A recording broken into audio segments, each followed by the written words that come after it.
Welcome back. You're watching Talk Oxfordshire. I'm Eve Ahmed, and I'm joined today by the crime authors Peter Tickler and Sharon Bolton. So Sharon, I would like to know if you think there are some interesting developments coming up in crime writing, because we all seem to be obsessed with Scandi noir at the moment. What's the next big thing on the horizon? Well, we hear a lot about this. So Scandinavian crime has been popular for a long time, probably I think as a result of the enormous success of the book, this trilogy, The Girl with the Dragon Tattoo. That sparked a great interest in Norwegian and Swedish writers, and that they do write extremely well. There's something about the climate, I think, these long winters that they have. They all sit inside in their cabins and they pen these very grim stories. There's no easy answer to what is next. I would like to think it's a resurgence of British crime, because I think the British crime writers are amongst the best in the world. But we're seeing some very exciting writers coming from Iceland, from France, from Japan even. I don't know, I wish I did. It's an interesting one. So it's not a genre that's sort of peaked, and it sounds like it's a perennial interest of readers to be scared. Yeah, I think it is a perennial. I think intrigue and scare, yeah. I think the puzzle element is still very important for a lot of people, and being scared is clearly very important for people. People love being scared. Well, that's absolutely right, they do. There is something in the human condition that makes us enjoy being scared, vicariously, I mean, through fiction and through drama. And I think it's because the world is a scary place. And from the time when we started telling each other stories in the caves, when we sat around campfires, these stories have been scary ones. We tell each other scary stories so that we'll be less afraid in real life. Talking of scary, I understand you faced a Women's Institute committee recently, Peter. Well, was it scary? A committee? Well, it wasn't that kind of. Yes, and I put myself forward to be on to the Oxfordshire Federation of Women's Institute.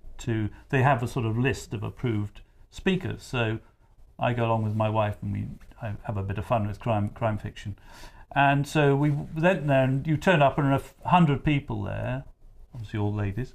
And it was fine. They're all very welcoming, I have to say, but they all have a sort of tick box and a chart saying yes, no, comments, good, bad, or indifferent, you know.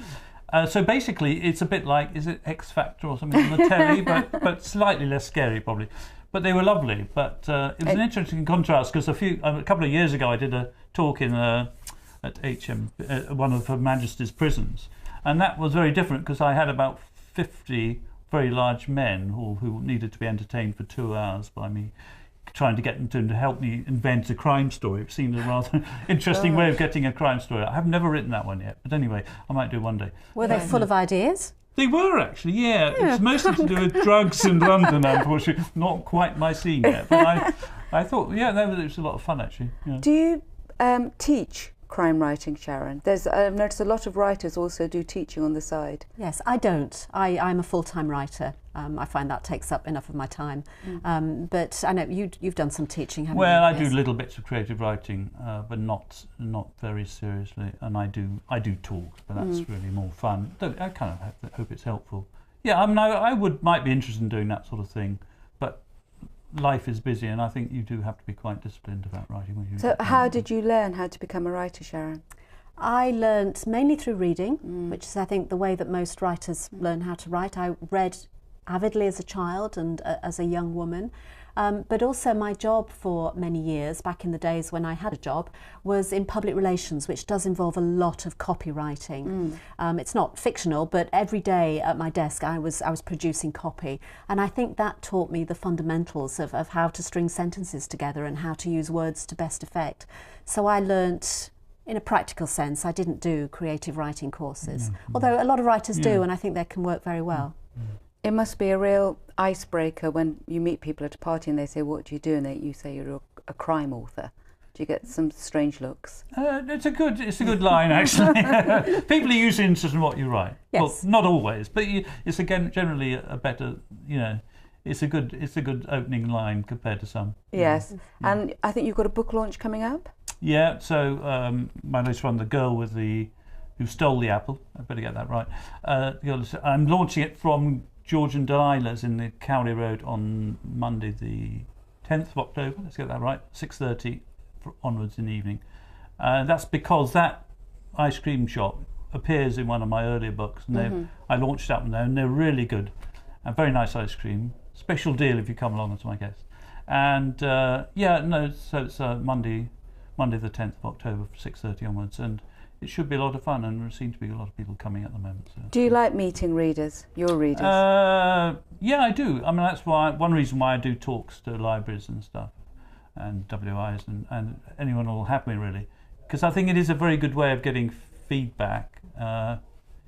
Sometimes they argue about your characters, because I was at the end of one talk in a library in Farringdon, in fact.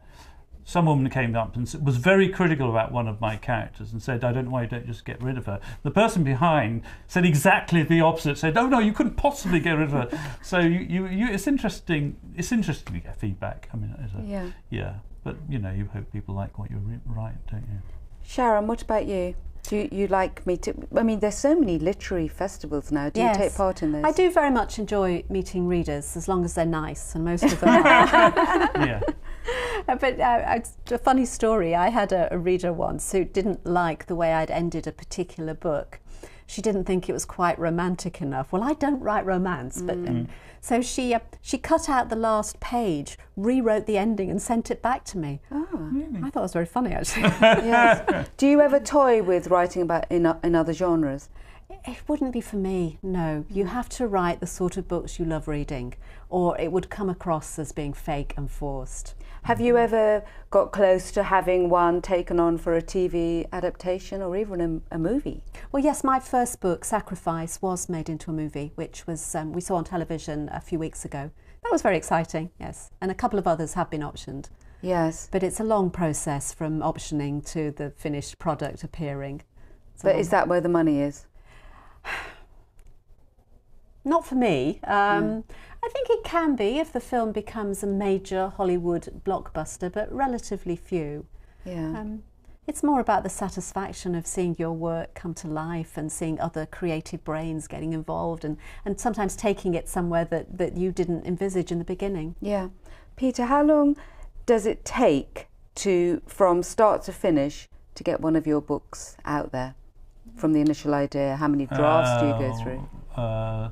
The last one probably went through about 3 serious drafts, yeah, including a sort of phase where I had to make some changes in response to the editor. But by the time I've done 3 drafts, you kind of had enough. You just want to let somebody else have a look at it and see what happens. And it takes the writing itself probably you could do in 3 to 6 months, but it's all the other stuff. I mean, if I get one out within a year, I've done pretty well. And do you write 9 to 5, Sharon? 7 days a week? I do write every day, not necessarily every weekend day, but I write 5 days a week. Not 9 to 5, that I can't be creative for 8 hours a day, but I don't need to. I would probably get my word count done in 3 or 4 hours, and then I'm pretty tired, actually. It's quite intensive. So I'd spend the rest of the day doing PR work or marketing work or just admin.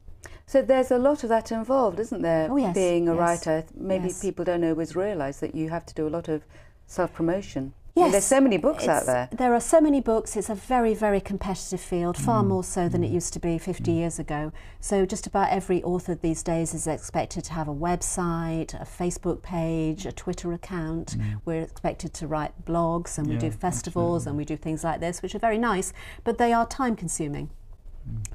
Yes. Oh, I feel guilty now. You could No, be. They're very enjoyable. And we She'll go home full of an idea, and she'll be desperate to write by now. She's had the morning off. What have you got next? Have you already got ideas brewing, bubbling away for the next round?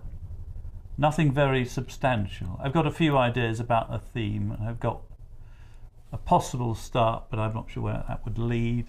I've even got a possible title, but to see if that would open things. So no, I haven't. I mean, I'm still kind of half focused on just finishing the PR for this current one. But yeah, and then I'll probably take a bit of a break, going on a holiday. Maybe on holiday I'll get some time to reflect. Do you think that these sort of books appeal to a particular sort of reader? Is it the older reader who likes crime fiction, or does it go across the age group? It's such a wide genre that I think it goes across both genders and a very wide age group, because the men tend to read the exciting spy thrillers. I'm generalising now, you understand, whereas women tend to be more drawn towards the psychological thrillers, or what we've recently started calling domestic noir. And again, that's generalising, but because the field is so wide, because there are so many different subgenres within crime and thrillers, that we reach just about every reader, don't we? Yeah. I mean, Girl on a Train is a huge... I keep seeing the trailers for the movie, which I suppose that's a psychological thriller / crime fiction, but everybody seems to have read that book, and it's become a Hollywood. Yeah, no, it's a huge book. Yeah, and I've read it. It's very good. Yeah. So hopefully one day, maybe. Who knows? I love the titles. The title's incredibly important, isn't it? And also the book cover, to be eye-catching.